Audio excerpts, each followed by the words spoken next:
Hello students, welcome to the class. I am Yogita and today we are going to learn about persistent mood disorder. Under persistent mood disorder, mainly two conditions what we are going to study today is cyclothymia and dysthymia. Okay, first we'll start with cyclothymia. Now cyclothymia, this is a condition, is a mood disorder characterized by low depression, mild mood disorder, mild depression which will be there for short duration and followed with person will have hypomanic condition, hypomanic episode. Now in between these two depressive and hypomanic episode, patient is experiencing brief period of normal mood. Okay, this condition is called cyclothymia. Now what is the etiology? The condition may develop because of family factors, a faulty family technique, family dysfunction, where person is not able to make a use of a defense mechanism properly in early adult, early growing period. They had a faulty repression technique, some brain injury, brain hemorrhage, yeah, brain tumor, or any central nervous system stroke, something, some problems, some chemical imbalance, hormonal imbalance that also may lead to cyclothymia, or else a family where they have a history of depression in their family, or some socioeconomic conditions like person had very stressful events, some sad events of their life like loss of loved one, loss of business, a very traumatic incident what they faced. So these all are the factors which may develop cyclothymia. Then what is the clinical feature? Now this clinical feature we can clearly see in two phases, because in cyclothymia patient is experiencing two episodes, hypomania and depression. Now the clinical feature of hypomania is person will become hyperactive, he is increased product of speech, less attention span, poor judgment, and poor memory. Person will have what is that, insomnia, restless activity, irritable mood, all these things. Then the feature of depressive phase. Here person feel very low, sad, feeling of helplessness, hopelessness, and no personal hygiene, poor concentration, poor personal hygiene, and what else we can see? Okay, then a patient because of this depression or low feeling of helplessness, hopelessness, develop suicidal tendencies. So these are the two phase of clinical feature what we can see in cyclothymia. Now diagnostic evaluation definitely with a detailed history collection, physical examination, mental stress examination based on ICD-10 criteria we can see. Also we can do certain blood investigation, X-ray, CT scan, MRI, that also help us to reveal any brain injury, any trauma, any hormonal or chemical imbalance. We all come to know the condition. Now how we can treat? We can go for the treatment, like we can give antidepressant medication when the person is having a depressive episodes. We can go with the antipsychotic medication and person is exhibiting some psychotic features. Diazepam can be given. Chances of any convulsion with the patient, anticonvulsant can be given for the patient. But very important that we'll go with the psychotherapy. We will give individual psychotherapy, supportive psychotherapy, family therapy, marital therapy. We can give all these things. A list of activities can be given to the patient. Next, we are going to learn about dysthymia.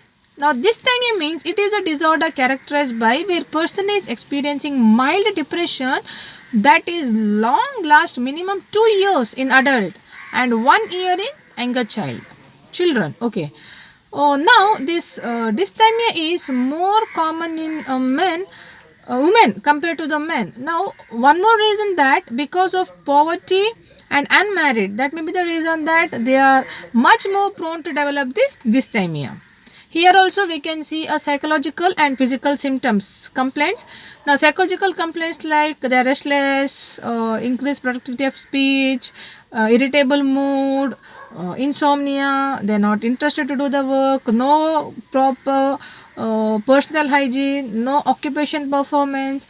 Now physiological symptoms like due to they are not eating a proper food, loss of weight, then no rest, insomnia, and decreased body weight, decreased what is that, body image, distorted body image can be make out. Now definitely diagnosis is history collection, detailed physical examination, mental state examination, and we'll go with ICD-10 criteria and certain blood investigation if it is required. Treatment definitely will go with the antidepressant medications as it is prescribed by the doctors, and definitely we will go with the psychotherapy, individual psychotherapy, supportive therapy, relaxation technique, and teaching some assertive techniques to develop how to face, how to say no whenever they are not able to face anything. This is a way we can manage. Now nursing management for both the conditions like cyclothymia and dysthymia. As a nurse, is very important that you understand the patient, have a close observation of your patient, a very keen and a close supervision of a patient. Don't leave the patient alone, because both the condition, they may have a suicidal idea, they may commit suicide, or they may harm others because of this, because of their hypomanic episodes. They may harm others. And provide a calm and quiet environment.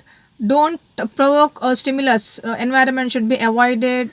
Allow the patient to take sufficient rest. Insomnia will be there, so provide a calm and quiet room while taking rest. Avoid like bowel and bladder disturbance during night time. No bright light, no foul smell in the room, as well as open communication is required with the patient so that they can share the feelings and ventilate their false thoughts, some impairment in their cognition, their thinking, guilt feeling, they can be resolved. And a nurse need to take care of their activities. Daily activities should be monitored. They need to maintain a diary, as well as routine activity must be planned for the patient, like they are motivated to take part in the group activity, so that the patient will get a psychological support. They'll get a confidence to face the things. A positive assurance should be given for the patient. Patient should not be left alone or discouraged from doing something. As well as very important to meet the personal hygiene. Provide a minimum assistance to the patient so that they can meet their personal hygiene. And food, definitely meet the nutritional need of a patient. Provide food which is based on the like and dislike of a patient. More oral fluids. Definitely if the episode is more, person is not at all ready to eat anything from mouth, definitely we need to go with IV fluid. But if it is mild depression, we can convince them to eat something. Always maintain some basic principle when you serve the food, like hot food should be served hot and cold food should be served cold. What else? Yeah, teach the different relaxation technique to the patient, like progressive muscle relaxation technique, guided mental imaginary, yoga, relaxation technique, exercise. Yes, deep breathing. See, we discussed all these things in previous classes. I request you go through those videos so that you will have a brief idea about these therapies and techniques. So that will help the patient to cope up. So this is the way we will manage the patient with cyclothymia and dysthymia. I hope you understood a very simple topic as well as very easy. Now it's become easy, right? Oh, very good. So I'll see you in next class. Until then, please keep reading. You can leave any comments in your comment box. Take care of yourself. Now the time to say bye-bye. Thank you all.